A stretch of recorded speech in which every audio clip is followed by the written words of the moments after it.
ایک دفعہ آپ عبادت فرما رہے تھے،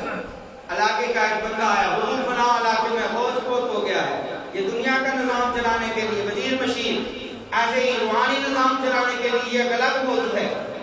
تو حضور بہت فوت ہو گئے اور آپ کے گھر میں ایک چور داخل ہوا آپ کا قیمتی کرتا چرانے کے لیے، تو آپ نے فرمایا صبح لے جاؤ، نہیں حضور ابھی اس علاقے کا مسئلہ ہے، آپ نے ارشاد فرمایا جو یہ پیچھے کمرے میں درجوں میں ایک بندہ لیٹا ہوا ہے، تھوڑی پاک کے دوتے چھپ کے بیٹھا ہے، تو میرے گوشت پاک کی نگاہ آئے کہ جب چور بھی آگے تھے آپ اس میں کتب بڑھا کے پیسے ہیں۔ اللہ کے ولی کی نگاہ میں عنایت ہوتی ہے، نور ہوتا ہے۔ آج بھی یقین کرو جب بندہ کسی اللہ کی محفل میں جاتا ہے تو اسے گھر کی باتیں بھول جاتی ہیں، نہیں یقین آتا جاؤ تکیہ افسرمان میں 20 منٹ بیٹھو گے 10 منٹ بیٹھو گے گھر کی یاد نہیں آئے گی، اگر یاد آئے گی تو اللہ کے کسی ولی کی یاد آئے گی۔ میں پیر سید مسعود علی شاہ صاحب کے ساتھ ان کے پیر و مرشد کے پاس گیا،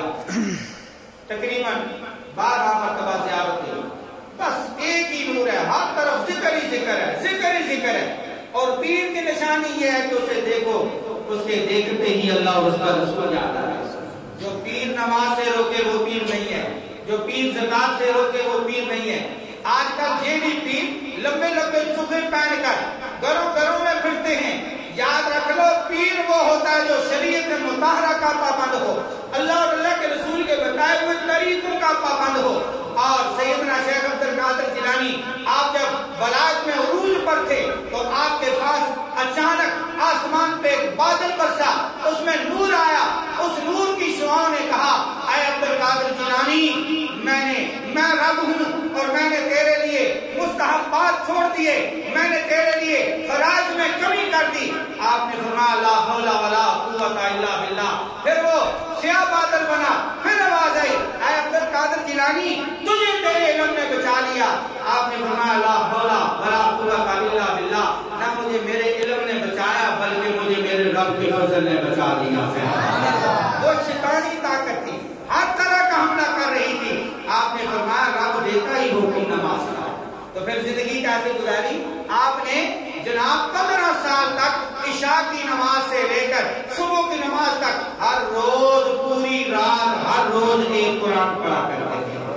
پھر 40 سال عشاء کے وضو سے صبح کی نماز ساری رات عبادت میں گزار دی۔ تو قرآن کہتا ہے فَاذْكُرُونِی أَذْكُرْکُم، اے میرے بندے تم مجھے یاد کر میں تجھے یاد کروں، تو مجھے زمین پہ بیٹھ کر یاد کرے گا، میں آسمان کی بلندیوں پہ یاد کروں گا، تو مجھے پستی میں یاد کرے گا، میں تجھے فرشتوں میں یاد کروں گا، تو مجھے بندوں میں یاد کرے گا، میں تجھے نورانی مخلوق میں یاد کروں گا۔ اے میرے بندے تم مجھے یاد کر کے تو دیکھ میں تجھے کیسے یاد کرتا ہوں۔ داتانی اجمیری کی قبر پہ آج بھی جاؤ، رات کے وقت جاؤ، صبح کے وقت جاؤ، آپ کو ہر وقت وہاں پہ قرآن ہی کی صدا آئے گی، قرآن ہی کا نور نظر آئے گا، اس لیے کہ انہوں نے ساری زندگی اللہ اور اللہ کے رسول کے ہاں گزار دی ہے۔ بات لمبی ہو گئی ہے۔ سیالکوٹ میں تقریر کر رہا تھا گزشتہ سال اسی موضوع پہ، تقریر کے بعد ایک صاحب کہنے لگے آپ جناب بابا فرید کا بڑا نعرہ لگاتے ہیں، بابا فرید، حق فرید، یا فرید، اور وہاں پہ ایک جنتی دروازہ ہے۔ میں نے کہا جی ہے۔ کہتا ہے کہ اس جنتی دروازے سے ایک بندہ نکل کر آیا، میں نے اسے سونگا، اس کی خوشبو لی، چونکہ جو جنت سے آتا ہے نا تو اس کے ساتھ جنتی خوشبوئیں ہوتی ہیں اور اس کے ساتھ اللہ کا نور ہوتا ہے، تو میں نے سنا اور وہاں سے خوشبو نظر نہ آئی۔ میں نے کہا اصل میں آپ نے پوری بات نہیں سنی ہے نا، جنتی کو جنتی کی خوشبو آئے گی، جنتی کو جہنمی کی خوشبو نہیں آئے گی۔ اگر کاش تو بھی جنتی ہوتا تو تجھے بھی خوشبو رسول آتی۔ یہ تو وہ اولیاء اللہ آ کر ٹپے پہ بیٹھ گئے، دنیا کا رخ بدل دیا، تاجدار گولہ آ کر اسلام آباد میں بیٹھ گئے، دنیا کا رخ بدل دیا۔ سیدنا پیر میرے علی شاہ صاحب کے پاس جب جناب یہ قادیانیوں کا مسئلہ آیا، کسی نے کہا حضور 2 بندے بیمار ہوں آپ بھی تشریف لائیں، قادیانی صاحب بھی آتے ہیں، آپ بھی دعا کریں، وہ بھی دعا کریں گے، جس کی دعا سے بیمار صرف یاد ہو جائے گا، ہم سمجھ جائیں گے وہ زمانے کا ولی ہے۔ آپ نے فرمایا یہ بات نہ کرو، اسے بھی کسی قبر پہ لے جاؤ، مجھے بھی کسی قبر پہ لے جاؤ، وہ بھی مرنے والے کے لیے دعا کرے، میں بھی دعا کرتا ہوں، جس کی دعا سے مردہ زندہ ہو جائے سمجھ لو وہ زمانے کا ولی ہے۔ تو مرزا قادیانی کے خلاف